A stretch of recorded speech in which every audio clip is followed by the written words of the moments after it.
Important thing to remember in ArchiCAD is the tracker palette up here. You can see the tracker palette is turned off right now. If I'm drawing something, a shape, it'd be nice to know how far I'm drawing this wall and what angle. So if I go over here and left click over the tracker palette, now I get some information about the length of my wall here. And I could just type in a distance, say 25 for 25 feet, and hit enter. And that's going to make me a 25-foot wall.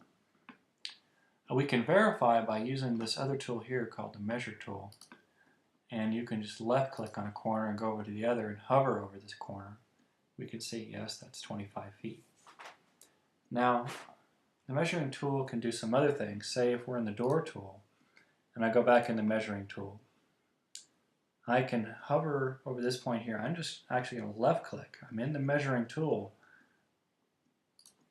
And again, we can measure this wall here, but the nice thing is we can drag out a distance, or better yet, we can enter a distance, say 8 feet. Enter. And what that's going to do is put a point right on this wall here.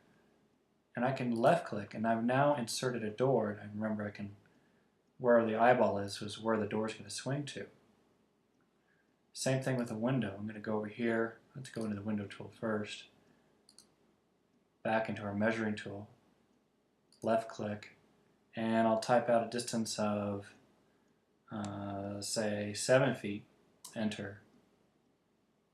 And I'll just hit enter again. And so you can see we've got a reference point right here. And I can just click and click again to drop in my window. So we can use our measuring tool one last time to verify, yes, center of that door is 8 feet over. And the center of this window, going back in the measuring tool, center of this window, left click here, over to here, is 7 feet also. So the tracker palette and the measuring tool are very, very useful in drawing accurately in ArchiCAD.